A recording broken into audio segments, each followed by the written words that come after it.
আসসালামু আলাইকুম। আশা করি সবাই ভালো আছেন। গতকালকে একটা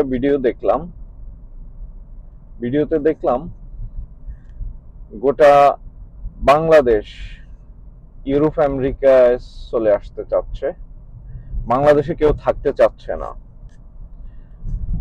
তো এই ভিডিওটা দেখে আমার মনে হলো কিছু কথা বলার প্রয়োজন। তার আগে আপনাদেরকে অডিও রেকর্ডটা শোনাচ্ছি, আমার কাছে যে অডিওটা আছে। দেশ ছাড়ছে তরুণরা, শুধু পড়াশোনার জন্য যাচ্ছে তা নয়, ইউরোপ আমেরিকায় স্থায়ী হবার স্বপ্নে বিভোর অধিকাংশ তরুণ। তাদের সাথে যাচ্ছে মূল্যবান এক একজনের মেধা। বিশ্লেষকরা বলছেন এভাবে চলতে থাকলে খুব দ্রুতই মেধা শূন্য রাষ্ট্রে পরিণত হবে বাংলাদেশ। এই অডিওটা একজন বাংলাদেশের সাংবাদিকের, যেখান থেকে আমি অডিওটা রেকর্ডে রেখে দিলাম। তো আসলে বিষয়টা হচ্ছে যে আপনারা কেন ইউরোপ আমেরিকা আসবেন? আপনাদের কি অধিকার আছে ইউরোপ আমেরিকা আসার বাংলাদেশ থেকে? বিগত 14-15 বছর ধরে আপনারা বাংলাদেশে কোন কাজটা করছেন? বাংলাদেশের উপকারে কোন কাজে আসছেন? তাহলে আপনারা ইউরোপ আমেরিকা এসে বাংলাদেশের কোন কাজে আসবেন? ওকে, আমি তো ভুলে গেছি। আপনারা তো বাংলাদেশে বসে বসে কাপল ভিডিও বানাইছেন, কি খাইছেন, কিভাবে ঘুমাইছেন, কিভাবে বান্ধবীর বাসায় গেছেন, কিভাবে বার্থডেতে বন্ধুকে গিফট করছেন, এগুলা করলেন। তবে ভাই, ইউরোপ আমেরিকা কাপল ভিডিও বানানোর জায়গা না, এটা একটা ডিফারেন্ট জায়গা।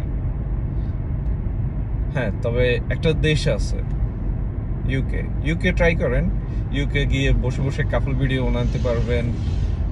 ওখানে কাম গাছের অত ভালো অবস্থা নাই, ওখানে মানুষ এই ধরনের কাজগুলাই বেশি করে, ওখানে ট্রাই করতে পারেন। আমার কথাগুলো কেউ পার্সোনালি নেবেন না, এটা সবার জন্য বলা। কারণ হচ্ছে বিগত 15 বছর আপনারা দেশে বসে কাপল ভিডিও, ব্লগিং, এটা সেটা করে আপনারা টাইম পাস করছেন। দেশের জন্য কি করছেন? দেশে 15টা বছর একটা জেলখানার মতো হয়ে আছে।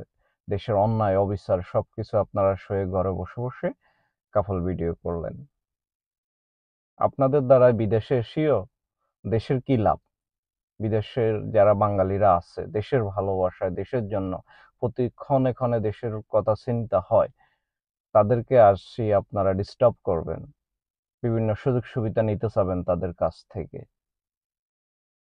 আপনারা দেশে আছেন, দেশে থাকেন, দেশে বসে বসে কাপল ভিডিও বানান, এটাই। আর যদি দেশ ছেড়ে আসতে হয়, দেশের জন্য কিছু করে আসেন, দেশটা উদ্ধার করে আসেন, দেশটাকে আবার স্বাধীন করে আসেন। তখন ওই এয়ারপোর্টে গিয়ে আপনারা ফেসবুকে আপলোড দিয়েন কবে আসবেন আমেরিকা, কানাডায় আপনার অথবা ইউরোপে। আপনাদেরকে গিয়ে আমরা এয়ারপোর্টে ফুলের শুভেচ্ছা জানাই, স্বাগত জানাই, বরণ করব। আর না হলে আপনাদের জন্য জুতো অপেক্ষা করতেছে। আপনাদের লজ্জা হওয়া উচিত।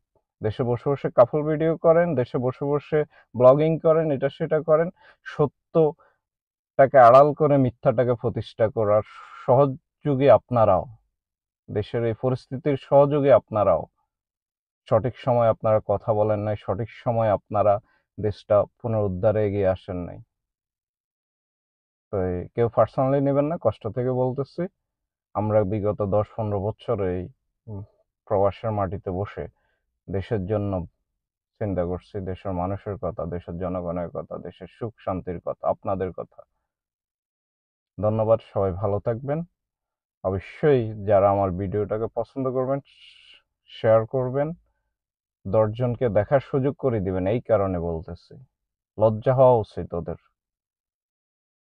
আসসালামু আলাইকুম রহমতুল্লাহ বারাকাতুহু।